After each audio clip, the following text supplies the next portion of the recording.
hutan adalah perubahan langsung atau tidak langsung terhadap keadaan fisik hutan atau lahan akibat dari penggunaan api yang dapat mengakibatkan terjadinya kebakaran. Nah, akibat dari kebakaran hutan atau lahan yaitu hutan dan lahan ini menjadi tidak berfungsi dan tidak dapat dipakai lagi dalam menunjang kehidupan berkelanjutan. Selamat malam kakak-kakak semua.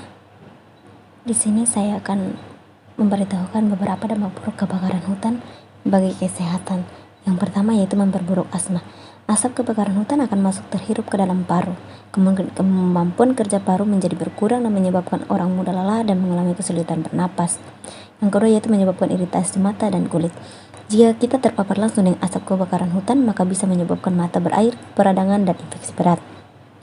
Yang ketiga, menurunkan daya tahan tubuh. Secara umum, maka berbagai penyakit kronik di berbagai organ tubuh yaitu jantung, hati, ginjal juga dapat saja memperburuk.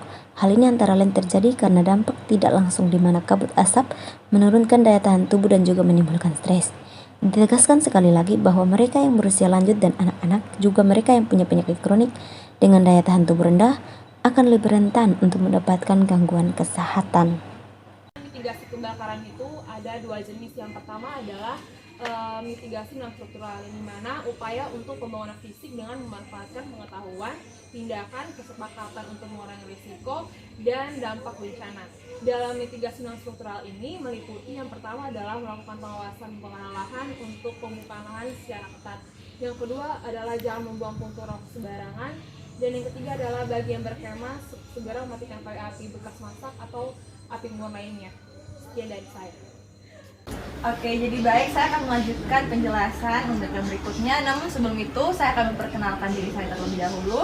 Jadi, saya Jessica Rambutan dari Saratoga, saya semester 3, Prodi Ilmu Kesehatan Masyarakat. Oke, teman-teman tadi sudah mengetahui untuk yang mitigasi kebakaran hutan yang pertama, kemudian yang kedua adalah mitigasi struktural. Jadi di sini merupakan upaya pembangunan fisik untuk mengurangi atau menghindari kemungkinan akibat atau dampak bahaya bencana serta penerapan teknologi dan arsitektur pada sistem bangunan yang kuat agar hantaman bahaya bencana tuh bisa terminimalisirkan. Nah, teman-teman mengingat wilayah kebakaran hutan ini dapat menyerang dimanapun, bahkan tempat-tempat pemerintah, maka diperlunya koordinasi aktif antara pemerintah, daerah, provinsi, dan kabupaten. Nah, ada beberapa langkah-langkah yang mau saya sampaikan kepada teman-teman sekalian mengenai cara untuk menjaga kebakaran hutan sehingga tidak menyebabkan kerugian yang cukup besar. Yaitu yang pertama, ada pembuatan waduk untuk pemadaman api. Kemudian yang kedua, membuat seka-seka di hutan dan lahan untuk mencegah meluasnya kebakaran hutan.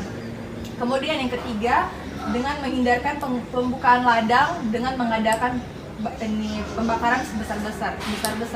Dan yang berikutnya, menghindari penanaman tanaman yang sejenis untuk daerah yang luas. Yang berikut, melakukan penanaman kembali daerah yang telah terbakar dengan tanaman heterogen. Yang terakhir yaitu mengadakan mobil pemadam kebakaran sehingga dan juga menyiapkan petugas pemadam kebakaran dengan baik. Dan mungkin juga salah satu upaya yang bisa dilakukan yaitu dengan adanya fungsi dari polisi hutan itu lebih diterapkan, melihat keadaan hutan apalagi jika adanya tsunami kebakaran sehingga secepatnya dapat diatasi. Jadi itu mungkin sedikit penjelasan dari saya. Yang tambahan dari teman-teman kalau ingin bertanya saya persilahkan. Oke, silakan. Tadi disebutkan bahwa ada salah satu cara untuk menanggulangi kebakaran hutan adalah pembuatan waduk. Nah, jikalau pada musim hujan, musim kemarau, hutan itu kering, waduk juga kering. Jika terjadi kebakaran hutan, itu bagaimana? Apakah waduk tetap bisa digunakan sebagai tempat untuk sumber air untuk memadamkan api atau punya cara lain untuk mengatasinya? Oke, terima kasih. Mungkin kalau dari saya sendiri, jika kekeringan maka tentu saja waduk yang ada juga pasti mengalami kekeringan.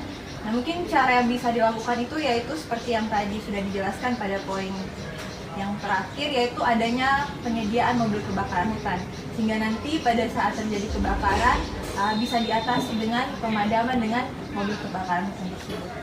Ini dari saya. Apakah menjawab? Oke, terima kasih banyak untuk perhatian dari teman-teman semua dan semoga materi apa yang sudah kami sampaikan menjadi sesuatu yang bermanfaat buat teman-teman semua. Terima kasih dan selamat sore. Selamat Terima kasih, sore. Kak. Selamat sore.